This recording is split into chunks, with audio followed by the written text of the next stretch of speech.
Master piece എന്ന് പറയുന്നത് എനിക്ക് ഇവിടെ നക്ഷത്ര ദീപങ്ങളാണെന്ന് തോന്നുന്നു അല്ലേ?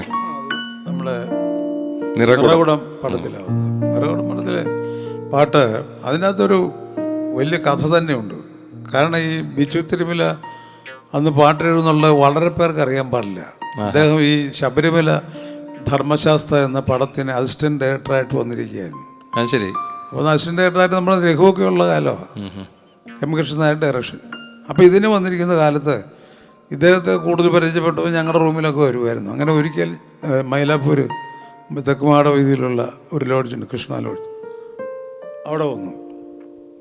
അപ്പോൾ അദ്ദേഹത്തിൻ്റെ ഒരു ഡയറി ഉണ്ടായിരുന്നു ബിജുവിൻ്റെ കയ്യിൽ.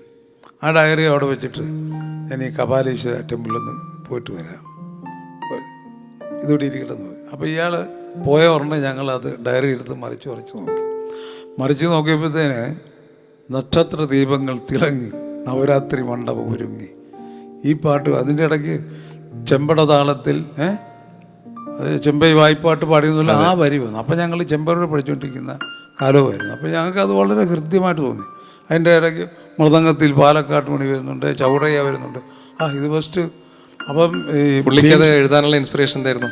എഴുതി വെച്ചിരിക്കുകയായിരുന്നു, വെറുതെ എഴുതി വെച്ചത്. അതെ. അപ്പോൾ ഭീംസിംഗിൻ്റെ പടം നടന്നുകൊണ്ടിരിക്കുന്ന കാലമായിരുന്നു. അപ്പം നിറകുടത്തിലെ മ്യൂസിക് ഡയറക്ഷൻ ഞങ്ങൾക്ക് കിട്ടിയായിരുന്നു. അപ്പോൾ അതിൻ്റെ ആ ഇടയ്ക്ക് ഇതിൻ്റെ ഒരു പാട്ട് വേണ്ടായിരുന്നു. കാരണം അന്ന് ഭാഗപ്പിരവിനൈ എന്ന പടത്തിൻ്റെ റീമേക്കായിരുന്നു ഇതേ. അപ്പോൾ അതിനകത്ത് പൊങ്കൽ വിഴയാണ് കാണിച്ചിരിക്കുന്നത്, ഒരു ഡാൻസ് മേളമൊക്കെ ഉള്ളൊരു. അപ്പം ഇവിടെ കേരളത്തിൽ പടം റിലീസ് ചെയ്യുമ്പോൾ പൊങ്കൽ വിഴ കാണിക്കുന്നതൊരു പ്രധാനമല്ല, അത് വേണ്ടാന്ന് വെച്ചിട്ട് നവരാത്രി വിഴ നമുക്ക് കാണിക്കാമെന്ന് പറഞ്ഞ് ഭീംസിംഗ് ഡയറക്ഷനല്ല അദ്ദേഹത്തിൻ്റെ തീരുമാനം. അപ്പം ഞങ്ങൾക്ക് ഈ പാട്ട് കിട്ടുകയും ചെയ്തു. അപ്പോൾ ദൈവാധീനത്തിന് ഞങ്ങൾ അതിൻ്റെ തലേ ദിവസം, ഈ പാട്ട് റെക്കോർഡിങ്ങിൻ്റെ തലേ ദിവസം ഞങ്ങൾ കോയമ്പത്തൂരാണ്, ചെമ്പയുടെ കൂടെ പാടാൻ പോയിരിക്കുകയാണ്. അപ്പോൾ അദ്ദേഹം ഞങ്ങളുടെ കച്ചേരി ഉണ്ടായിരുന്നു, അദ്ദേഹത്തിൻ്റെ കച്ചേരി കഴിഞ്ഞ് കുറച്ച് നേരം ഞങ്ങൾ പാടുന്നുണ്ട്. അപ്പോൾ ഈ പാട്ട് നവരാത്രി മണ്ഡലത്തിലെ ഉത്സവമായിരുന്നു അവിടെ. ഇതങ്ങ് പാടി അദ്ദേഹം ഈ പാട്ട് കേട്ടു ഭയങ്കര ഓഡിയൻസ് എല്ലാം ഭയങ്കരമായിട്ട് കൈയടിച്ച്. അത് കഴിഞ്ഞായിരുന്നു റെക്കോർഡിങ് പിറ്റേ ദിവസം. അത് ശരി. ജെമിനി സ്റ്റുഡിയോ വെച്ച് ആദ്യം വേദിയിൽ പാടി കഴിഞ്ഞാൽ പാടി ആളുകൾക്ക് ഭയങ്കര ഇഷ്ടപ്പെട്ടു. അങ്ങനെ അത് കഴിഞ്ഞ് ചെമ്പയും അതിനെപ്പറ്റി 2 വാക്കൊക്കെ പറഞ്ഞന്ന്. അത് കഴിഞ്ഞ് പിറ്റേ ദിവസം ഞങ്ങൾ സ്റ്റുഡിയോയിലെത്തി. ഉച്ച കഴിഞ്ഞായിരുന്നു റെക്കോർഡിങ്. അപ്പോൾ കോടീശ്വര റാവു ആയിരുന്നു റെക്കോർഡിങ്, ജെമിനി സ്റ്റുഡിയോ.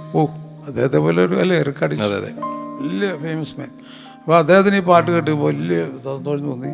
അപ്പോൾ ഈ പാട്ട് എങ്ങനെയാണെന്ന് വെച്ചാൽ യേശുദാസിൻ്റെ വീട്ടിലത്ത് ഞങ്ങൾക്ക് പ്രഭയും അതുപോലെ ജയമ്മയും ഒക്കെ ഞങ്ങൾ പാട്ട് പഠിപ്പിക്കുന്നുണ്ടായിരുന്നു, സംഗീതം.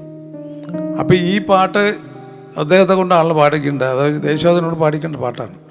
അപ്പോൾ ഇടയ്ക്കിടയ്ക്ക് ഇദ്ദേഹത്തിന് അന്ന് ഒരുപാട് പ്രോഗ്രാം ഉണ്ട്, അദ്ദേഹം ഫ്ലൈറ്റിന് പോകും. ഉടനെ ഞങ്ങൾ യേശുദാസിൻ്റെ കൂടെ തന്നെ കാറിൽ കയറും, ഫ്ലൈറ്റ് അവിടെ എയർപോർട്ടിൽ എത്തുന്നവരെ ഇത് പാടിക്കൊടുക്കുകയാണ്. ഇത് 2-3 ഘട്ടമുണ്ടല്ലോ, 2-3 രാഗമില്ല, കുറച്ച് ദൈർഘ്യമുള്ള പാട്ടല്ലേ.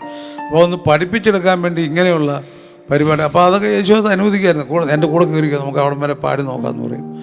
അങ്ങനെയാണ് അത് പാടിച്ചെടുത്ത്. അങ്ങനെ പിന്നെ ഭീംസിംഗിനെ വീട്ടിൽ വെച്ച് ആ പാട്ട് പാടി കേൾപ്പി, അതൊക്കെ അതിന് മുമ്പ് കഴിഞ്ഞതാണ്. അപ്പോൾ അദ്ദേഹം അംഗീകരിച്ചു, നമുക്ക് നവരാത്രിയുടെ ആ പാട്ട് ഇത് തന്നെ ആക്കാം, അതുമല്ല യേശുദാസ് തന്നെ ഇത് പാടി അഭിനയിക്കട്ടെ എന്ന് പറഞ്ഞു. അങ്ങനെ അത് നടന്നു. അങ്ങനെ ആ പാട്ട് വന്നത് അതിനൊരു ചരിത്രമുണ്ട്. തിരിച്ചുകൾ കോവിലിൽ വന്നപ്പോൾ തന്നെ ഞങ്ങൾ ഈ പാട്ട് ഇതുപോലെ പാടി കേൾപ്പിച്ചു. വാസ്തവത്തിൽ ബിജുവിൻ്റെ കണ്ണെല്ലാം നിറഞ്ഞു പോയി.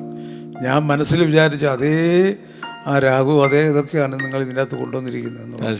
അങ്ങനെ പറഞ്ഞു. വളരെ അങ്ങനെ ഒരു പാട്ട്, വലിയൊരു പാട്ടുണ്ടാകാൻ അതെന്തോ ഒരു ഈശ്വര കാരുണ്യം. അതൊരു കപാലീശ്വര ക്ഷേത്രത്തിൽ ശിവനാണ്, ശിവപെരുമാളിന് നന്ദി പറയണം. നക്ഷത്ര ദീപങ്ങൾ തിളങ്ങി നവരാത്രി മണ്ഡപം ഒരുങ്ങി, നക്ഷത്ര ദീപങ്ങൾ തിളങ്ങി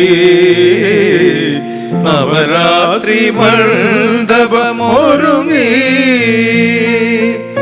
രാജധാനി വീണ്ടും സ്വാതി തിരുനാളിൻ, രാജധാനി വീണ്ടും സ്വാതി തിരുനാളിൻ രാഗസുധാ സാഗരത്തിൽ നീരാളി, നക്ഷത്ര ദീപങ്ങൾ തിളങ്ങി നവരാത്രി മണ്ഡപം ഒരുങ്ങി.